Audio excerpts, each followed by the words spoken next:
വചനവീഥിയിലൂടെ father ജെ.ബി. Puthur. വിശുദ്ധ മത്തായി രചിച്ച യേശുവിന്റെ സുവിശേഷം അധ്യായം 26 47 മുതൽ 56 വരെയുള്ള വാക്യങ്ങൾ. യേശുവിനെ ഒറ്റിക്കൊടുക്കുന്നു. അവൻ സംസാരിച്ചു കൊണ്ടിരിക്കുമ്പോൾ തന്നെ 12 പേരിൽ ഒരുവനായ യൂദാസ് അവിടെ എത്തി. അവനോട് കൂടെ പ്രധാന പുരോഹിതന്മാരുടെയും ജനപ്രമാണികളുടെയും അടുക്കൽ നിന്ന് വാളും വടികളുമായി ഒരു ജനക്കൂട്ടവും വന്നിരുന്നു.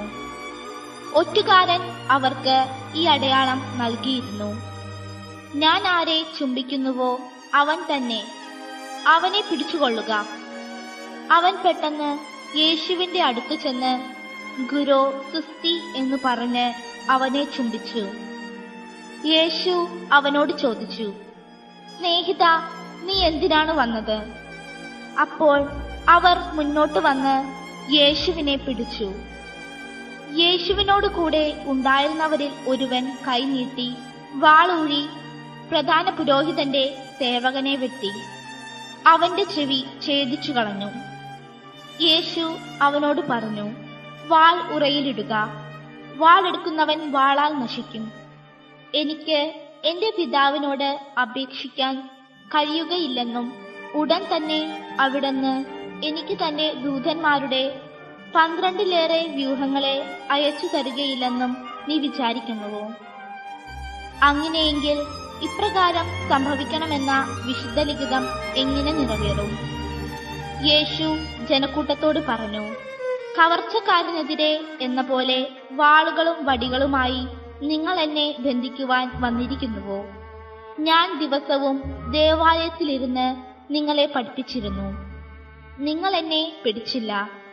പ്രവാചകന്മാരുടെ ലിഖിതങ്ങൾ പൂർത്തിയാക്കാൻ വേണ്ടിയാണ് ഇതൊക്കെയും സംഭവിച്ചത്. അപ്പോൾ ശിഷ്യന്മാരെല്ലാവരും അവനെ വിട്ട് ഓടിപ്പോയി.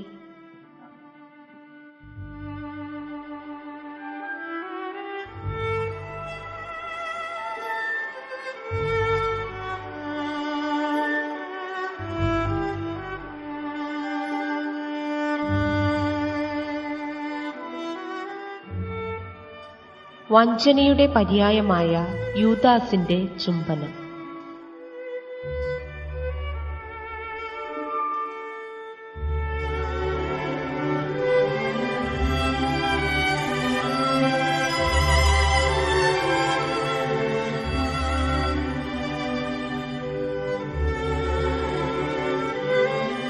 ഗെത്സെമൻ തോട്ടത്തിൽ വെച്ച് യേശു എടുക്കാനിട വന്ന നിർണായകമായ തീരുമാനത്തിന് ശേഷം തന്റെ ശിഷ്യന്മാരുടെ അടുത്തേക്ക് തിരിച്ചു വന്ന് അവരോട് യേശു സംസാരിച്ചുകൊണ്ട് നിൽക്കെ യൂദാസിന്റെ നേതൃത്വത്തിൽ ഒരു വലിയ ജനസമൂഹം തന്നെ ആ ഗെത്സെമൻ തോട്ടത്തിലേക്ക് കടന്നുവരുന്നു.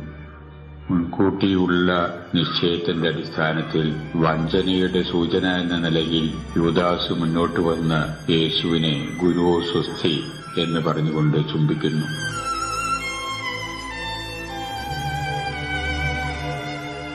വഞ്ചനയുടെ പര്യായമായ ആ ചുംബനം നൽകിയ യൂദാസിനോട് യേശു ചോദിക്കുന്നു, യൂദാസേ, സ്നേഹിത, നീ ചുംബിച്ചുകൊണ്ടാണോ നിന്റെ ഗുരുവിനെ ഒറ്റിക്കൊടുക്കുന്നത്?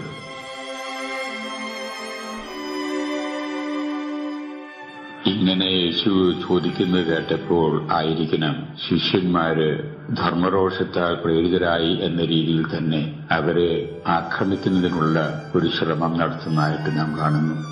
ശിഷ്യന്മാരുടെ നേതാവായ പത്രോസിന്റെ കൈവശമുണ്ടായിരുന്ന വാളൂരി അതിൽ ഒരു സേവകന്റെ ചെവി ഛേദിച്ചു കളയുന്നു. ആ സാഹചര്യത്തിലും യേശു അക്രമത്തിന് യാതൊരു തരത്തിലും പ്രസക്തിയില്ല.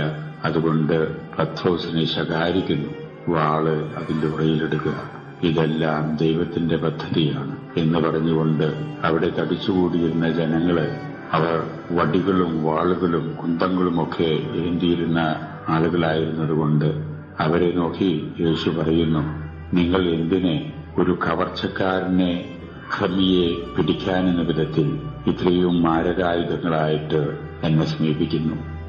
ഞാൻ ദിവസേന എന്ന വിധത്തിൽ നിങ്ങളുടെ ഇടയിൽ പഠിപ്പിച്ചിരുന്നതാണ്. നിങ്ങളുടെ ഇടയിൽ കൂടെ ഞാൻ നടന്നിരുന്നവരാണ്. അന്ന് ചിലപ്പോഴൊക്കെ നിങ്ങൾ എന്നെ ബന്ധിക്കാൻ ശ്രമിച്ചിരുന്നു എന്ന് വരികിലും നിങ്ങൾക്ക് അതിന് സാധിച്ചില്ല. ഇത് നിങ്ങളുടെ സമയമാണ്. ഞാൻ എന്നെ തന്നെ നിങ്ങളുടെ കൈകളിൽ ഏൽപ്പിക്കപ്പെടാൻ പോവുകയാണ് എന്ന് പറഞ്ഞ് തീരും മുമ്പേ എന്ന് വേണം വിചാരിക്കാൻ ജനക്കൂട്ടം ഒന്നടങ്കം മുന്നോട്ട് വന്ന് യേശുവിനെ ബന്ധിക്കുന്നു. ഈ രംഗം കണ്ട് ശിഷ്യന്മാർ അന്താളിച്ച് പകച്ച് എല്ലാവരും തന്നെ യേശുവിനെ ഉപേക്ഷിച്ച് ഓടിപ്പോയി.